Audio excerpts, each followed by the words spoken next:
ప్రియమైన దేవుని సంగమా, ప్రియ దేవుని బిడ్డలారా, దేవుని మహాకృపను బట్టి దేవుడు మనల్ని ప్రేమించి మరొక నూతనమైనటువంటి పురాతన కాలాన్ని దేవుడు మనకి ఇచ్చాడు. కనుక మనము దేవుని అందరి విశ్వాసం కలిగి, దేవుని అందరి నిరీక్షణ కలిగి, దేవుని సహవాసంలో ముందుకు మనము కొనసాగే దేవుని పిల్లలుగా ఉండాలని పరిశుద్ధాత్మ దేవుడు కోరుకుంటున్నాడు. కాబట్టి మీ అందరికీ ఈ ఉదయకాల వందనాలు చెల్లిస్తూ ఉన్నాను. ఇలా మరి పరిశుద్ధ గ్రంథంలో నుండి అపోస్తలుడైన పౌలు గారు రాసినటువంటి ఎఫెసీ పత్రికలో 5వ అధ్యాయం మొదటి వచనంలో చాలా శ్రేష్టమైన మాటను జ్ఞాపకం చేస్తూ మాట్లాడుతూ ఉన్నాడు. కావున మీరు ప్రియులైన పిల్లల వలె దేవుని పోలి నడుచుకోండి అని దేవుని వాక్యము దేవుడు మనకు జ్ఞాపకం చేస్తూ ఉన్నాడు. ఇలా మనము దేవుని పోలి నడిచే వారముగా ఉండాలి. అప్పుడే మన జీవితంలో దేవుడు ప్రసన్నత లేక దేవుని యొక్క ఉద్దేశాలు లేక దేవుని యొక్క చిత్తము మన పట్ల నెరవేర్చబడుతుంది. ఎందుకంటే మనము దేవునికి ప్రియులైన పిల్లలం కనుక, ఇష్టమైన పిల్లలం కనుక, ఆయన మనల్ని ఎంతగానో ప్రేమిస్తున్నాడు కనుక మనము దేవుని పోలి నడిచే వారంగా మనం ఉండాలి. దేవుని పోలి మన జీవితాన్ని కొనసాగించే వారముగా మనం ఉండాలి. అలాగా ఉంటే ఆయన మనలను బలపరుస్తూ ఉంటాడు.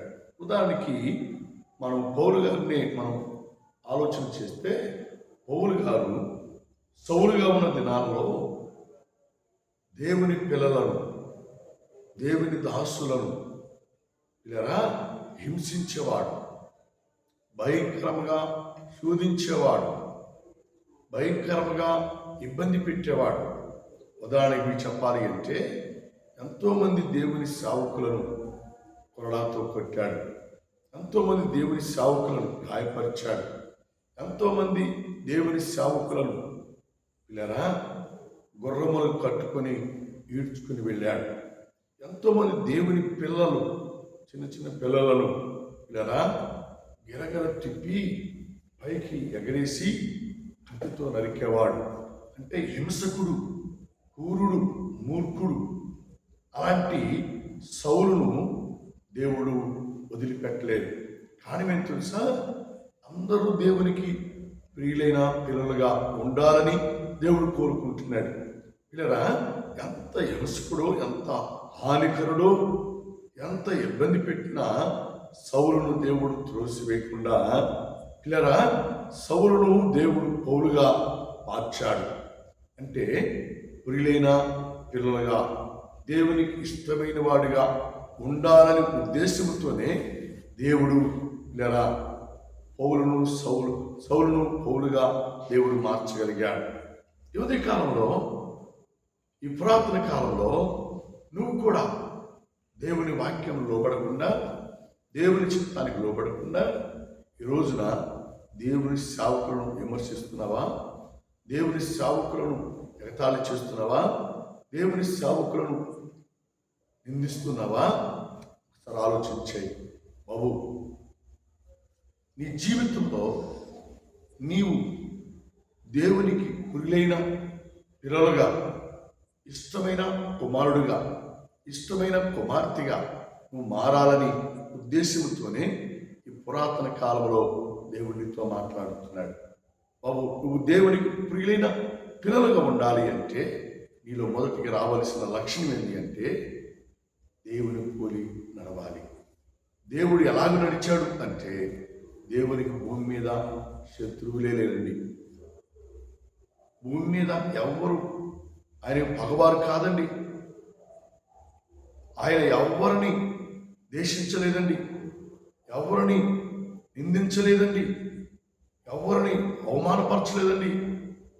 కానీ మేము తెలుసా, 7 ఖండముల ప్రజలు ఆయనకు ఇస్తులే, ప్రియులైన పిల్లలే. పిల్లరా, సౌలు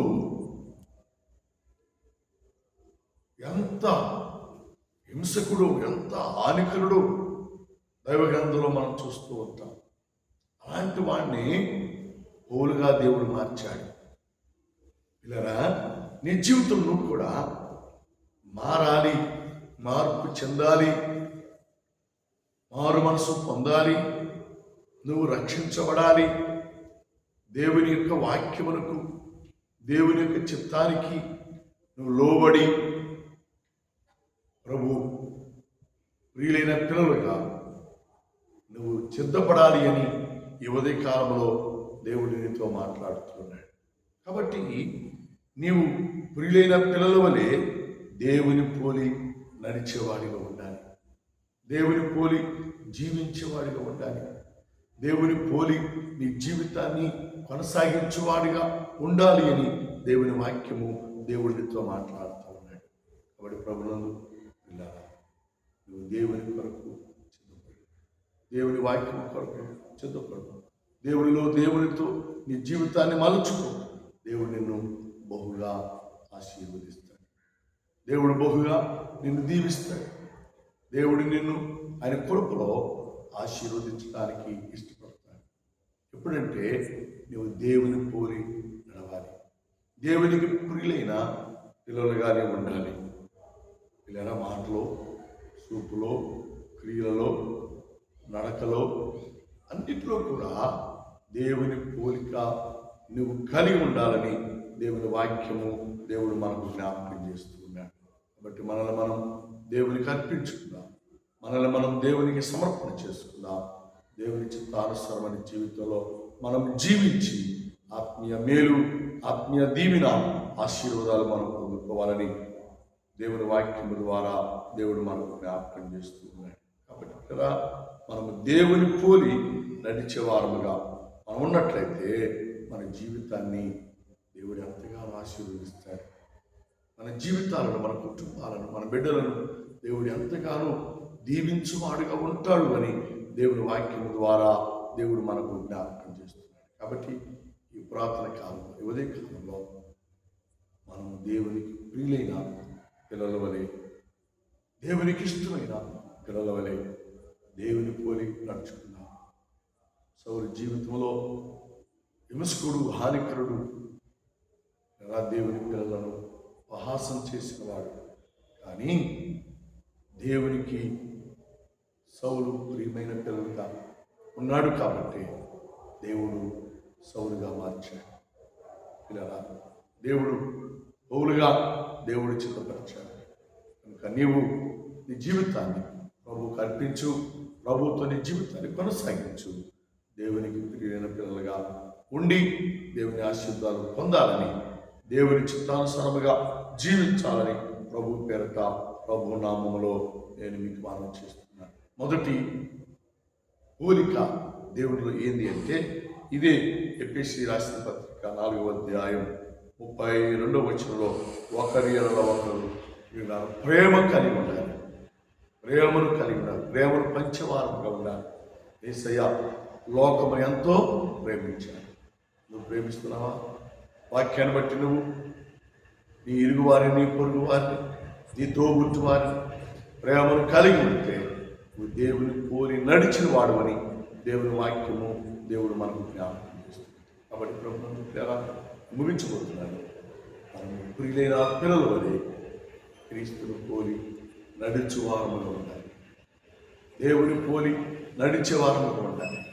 అప్పుడే మన జీవితాన్ని దేవుడు ఆశీర్వదకరంగా, దీవెనకరంగా దేవుడు సిద్ధపరుస్తాడు అని ప్రభు పేరట, ప్రభు నామములో మనం చేస్తున్నాం. అందరికీ వందనాలు.